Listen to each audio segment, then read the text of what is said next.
पाकिस्तान तहरीक-ए-इंसाफ की जो लीडरशिप है उसके मुतालिक जितने भी केसेस हैं, ना तो उनकी कोई कानूनी कोई आइनी बुनियाद है, ना ही कोई उसका जवाज़ है। ये सारी जो मामलात किए जा रहे हैं, ये मामलात उनको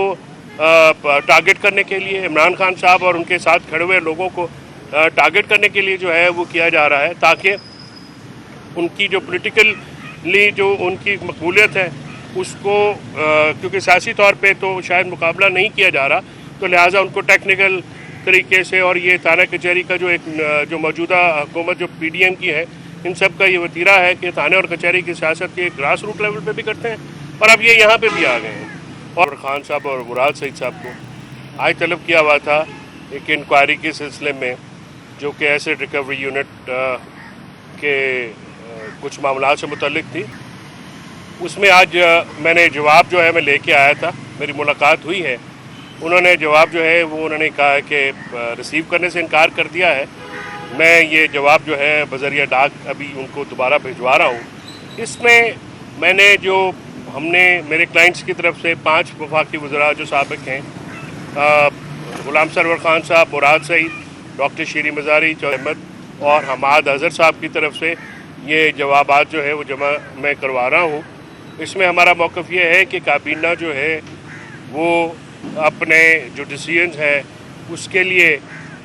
इनके पास नैब का जो ये सारा इंक्वायरी है ये पॉलिटिकली मोटिवेटेड है, विच हंट है, यानी ये कोई ऐसी सब्सटैंशियल इंक्वायरी नहीं है, क्योंकि मिनट्स और डॉक्यूमेंट्स जो हैं वो ऑलरेडी सेक्रेटरी कैबिनेट और काबीना डिवीजन के पास मौजूद होते हैं और उससे हट के किसी किस्म की कोई जो इन्फॉर्मेशन बेसिकली इन्होंने ये कहा था, नोटिस में भेजा था कि डॉक्यूमेंटेशन या इन्फॉर्मेशन अगर आपके पास है तो जो इन्फॉर्मेशन डॉक्यूमेंट्स की शक्ल में अवेलेबल है वही इन्फॉर्मेशन है और उसके अलावा किसी के पास इससे मुतालिक कोई ऐसी इन्फॉर्मेशन नहीं है। सेकेंडली नैब जो है कानूनी तौर पे भी काबीना डिसीजंस के ऊपर जो है वो दस्तरस नहीं रखता है। इंक्वायरी जो है वो गैर कानूनी है और उसके जो कानून के मुताबिक नहीं है। तो इसलिए जो है आज जो जवाबात जो हैं 5 साबिक वज़रा की तरफ से वो आज मैंने जमा करवाने के लिए मैं ज़ाती तौर पे आया था और जिसको नैब ने रिसीव करने से इनकार किया है, लेकिन मैं इसको अभी जो तरीक़ाकार है हमारा डाक के ज़रिए भेजेंगे। आइन और कानून के तहत जो काबीना होती है वो सिर्फ पार्लियामेंट को जवाबदेह होती है और जो कैबिनेट है ये कांस्टेंट एक इदारा है। इसमें जो भी मामलात हैं, बाकी पाकिस्तान तहरीक-ए-इंसाफ की जो लीडरशिप है उसके मुतालिक जितने भी केसेस हैं, ना तो उनकी कोई कानूनी कोई आइनी बुनियाद है, ना ही कोई उसका जवाज़ है। ये सारी जो मामलात किए जा रहे हैं ये मामलात उनको टारगेट करने के लिए, इमरान खान साहब और उनके साथ खड़े हुए लोगों को टारगेट करने के लिए जो है वो किया जा रहा है, ताकि उनकी जो पॉलिटिकली जो उनकी मकबूलियत है उसको क्योंकि सियासी तौर पे तो शायद मुकाबला नहीं किया जा रहा, तो लिहाजा उनको टेक्निकल तरीके से और ये थाना कचहरी का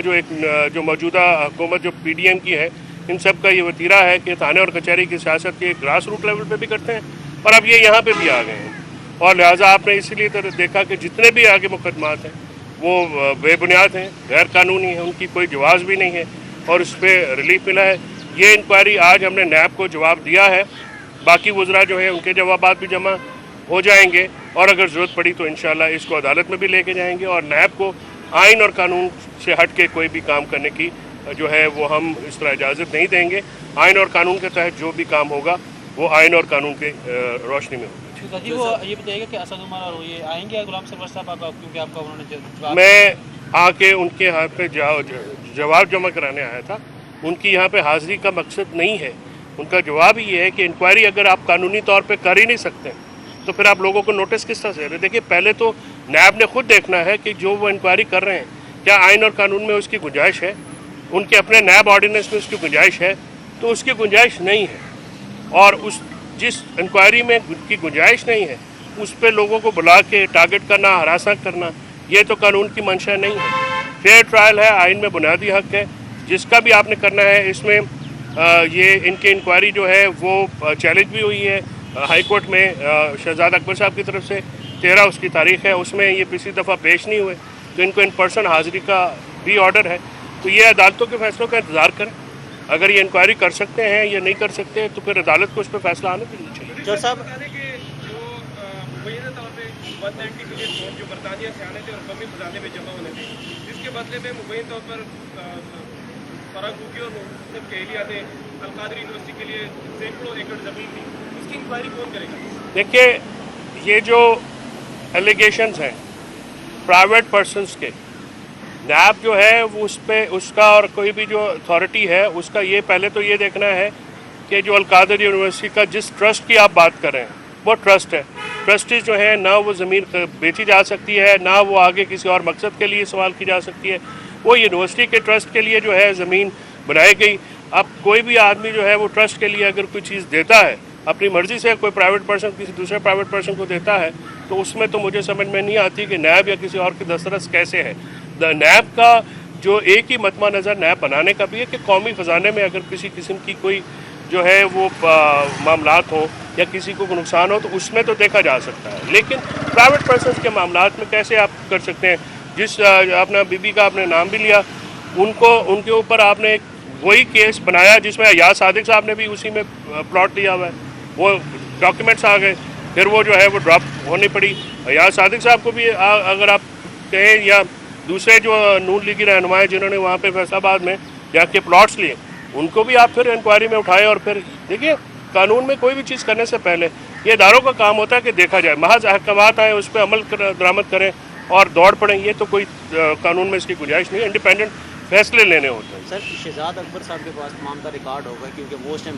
हेड थे इस चीज़ के, तो क्या डॉक्यूमेंट्स उनके पास हैं, आपको नहीं प्रोवाइड किए जा रहे, या आए वो यहाँ पर अपने जवाब जमा करवा दें? शहजाद अकबर साहब जो हैं वो मेरे क्लाइंट तो नहीं है, लेकिन मैं ये ज़रूर कह सकता हूँ कि उन्होंने ऑफ़र की हुई है इनको कि अपनी स्टेटमेंट जो है वो जमा करवाएं। तो स्टेटमेंट जो जमा है वो वीडियो लिंक के जरिए भी की जा सकती है। डॉक्यूमेंट्स काबीना डिवीजन में सेक्रेटरी काबीना के पास मिनट्स ऑफ द कैबिनेट होते हैं, वो मिनट्स ऑफ द कैबिनेट के जो डॉक्यूमेंट्स हैं वही हैं। फिर यूके और पाकिस्तान में अगर कोई सीक्रेसी क्लॉज हुई तो वो तो लीगल इशू है, उसको दोनों रियासतों ने लीगली टैकल करना है, पॉलिटिकली टैकल नहीं करना है। इस वक्त ये मामला पॉलिटिकली टेकअप किया जा रहा है और इसी वजह से जो है जो पॉलिटिकली मोटिवेटेड केस बनते हैं तो फिर उसमें जो है वो आप देखते हैं कि कभी भी वो मामलात अपनी एंड तक नहीं पहुँचते, क्योंकि वो खालिस्तान कानूनी बुनियादों पे नहीं बनाए जाते और उनको एक लोगों को तंग करने के लिए, टारगेट करने के लिए, अपने सियासी मुखालफिन को, इमरान खान और उसकी वो काबीना जिसको बहुत तोड़ने की कोशिश भी की गई, जिनको हटाने की कोशिश की गई, वो अब तक अपने पार्टी में खड़े हैं, वो लोटे नहीं हुए बाकियों की तरह। तो लिहाजा ये सारे मामलात किए जा रहे हैं, लेकिन इंशाल्लाह कानून और आइन के तहत इसको टैकल किया जाएगा। अवाम एक बात से बड़ी परेशान है, 3.5 साल पीडीएम की हुकूमत नैब को तनकीद का निशाना बनाती रही, अब वही काम आप कर रहे हैं। इसमें अवाम नहीं परेशान, आप शाम में कोई भी इदारा गलत काम करेगा तनकीद का हदफ बनेगा। अगर नहीं, आप अवाम नहीं है, आप साफ़ी हैं, आप तो सबसे ऊपर है भाई मेरे, आप तो हमसे भी दो आगे, आपसे कोई बात कर सकता है। कोई भी इदारा सर, चाहे वो इलेक्शन कमीशन हो, अदालतें हो, नैब हो, पुलिस हो, इस्टेब्लिशमेंट हो, कोई भी इदारा अगर अपने मैंडेट और अपनी गिवन रोल से हट के काम करेगा और आइन और कानून के मुताबिक नहीं करेगा, तनकीद होगी। तनकीद अवाम का हक है और तनकीद लोग करते हैं जो पावरलेस लोग हैं, अगर वो बोलेंगे भी नहीं तो फिर आप तो बिल्कुल ड्रैकोनियन किस्म का मुआशरा होगा। अवाम का हक है। पीडीएम के साथ जो होता रहा वो उन्होंने राइज किया, आप लोगों ने रिपोर्ट किया, आप अपोजिशन में, उससे आपके मौक़िफ़, आपके सवाल से तो ये स्ट्रेंथन हो गया ना मौक़िफ़ के, कोई तब्दीली नहीं आई बल्कि वर्स हुआ। पीडीएम ने आके वही काम करने शुरू किए जिस पे वो हद पे तनकीद बनाते रहते।